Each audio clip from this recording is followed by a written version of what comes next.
কোনো লোককে নবী সাল্লাল্লাহু আলাইহি সাল্লাম বিদায় দেওয়ার সময় তাকে নিজের হাতও ধরতেন এবং যতক্ষণ পর্যন্ত সে নিজের হাত নবী সাল্লাল্লাহু আলাইহি সাল্লামের হাত না ও ছাড়তেন সেই পর্যন্ত তিনি তারও হাত ছাড়তেন না। তিনি বলতেন, তোমার দিন, ঈমান ও সর্বশেষ আমলের ব্যাপারে আমি আল্লাহ তাআলাকে আমানতদার ও নিযুক্ত করলাম।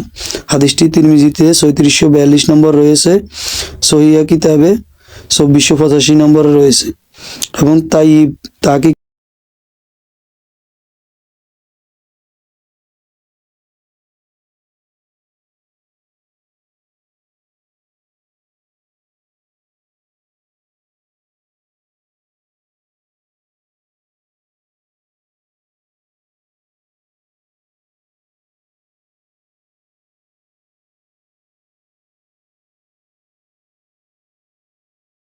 আল বারা ইবনে আজিব রাদিয়াল্লাহু তাআলা আনহু বলেন, সফর হইতে প্রত্যাবর্তন করে নবী সাল্লাল্লাহু আলাইহি সাল্লাম বলতেন, আমরা সফর হইতে হেফাজতে ফিরে আসা ব্যক্তি তওবাকারী, ইবাদতকারী ও আমাদের প্রভু প্রশংসাকারী।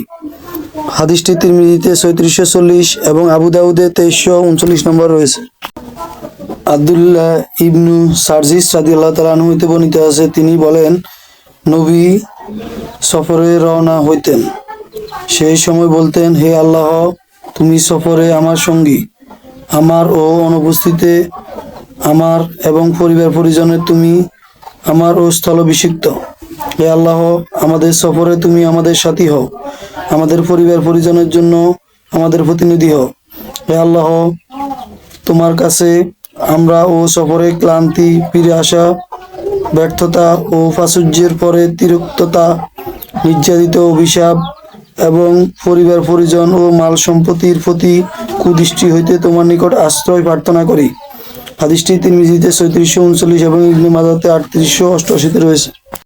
আবু হুরায়রা রাদিয়াল্লাহু তাআলা আনহু হইতে বর্ণিত আছে, তিনি বলেন, রাসূল সাল্লাল্লাহু আলাইহি সাল্লাম বলেছেন, যে লোক মজলিসে বসে প্রয়োজন ছাড়া অনেক কথাবার্তা বলেছে, সে উক্ত মজলিস হইতে উঠে যাওয়ার আগে যদি বলে, হে আল্লাহ, তুমি পবিত্র এবং সমস্ত প্রশংসা তোমার জন্য, আমি ও সাক্ষ্য দেই যে তুমি ব্যতীত আর কোনো মাবুদ নেই, তোমার কাছে আমি ও ক্ষমা প্রার্থনা করি এবং তোমার দিকে প্রত্যাবর্তন করি, তাহলে উক্ত মজলিসে তার যে অপরাধ হয়েছিল তা ক্ষমা করে দেওয়া হইবে।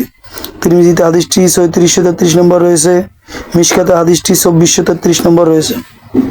আবু হুরায়রা রাদিয়াল্লাহু তাআলা আনহু হতে বর্ণিত আছে, এক ব্যক্তি বলল, হে আল্লাহর রাসূল সাল্লাল্লাহু আলাইহি সাল্লাম, আমি সফরে যাওয়ার ইচ্ছা পোষণ করছি, অতএব উপদেশ দিন। তিনি বললেন, অবশ্যই তুমি আল্লাহ তাআলার ও ভয় তাকওয়া অবলম্বন করবে এবং প্রতিটি উচ্চারণের জায়গায় যাওয়ার সময় তাকবীরের ধ্বনি দিবে, আল্লাহু আকবার। যখন ও লোকটি চলে যাচ্ছিল সেই সময় রাসূল সাল্লাল্লাহু আলাইহি সাল্লাম বললেন, হে আল্লাহ, তার প্রত্যয় ও ব্যবধান কমিয়ে দাও, আমিন, এবং তার জন্য সফর সহজতর করে দাও, আমিন। হাদিসটি তিরমিজিতে ৩৬৪৫ এবং ইবনে মাজাতে ২৭৭১ নম্বরে রয়েছে।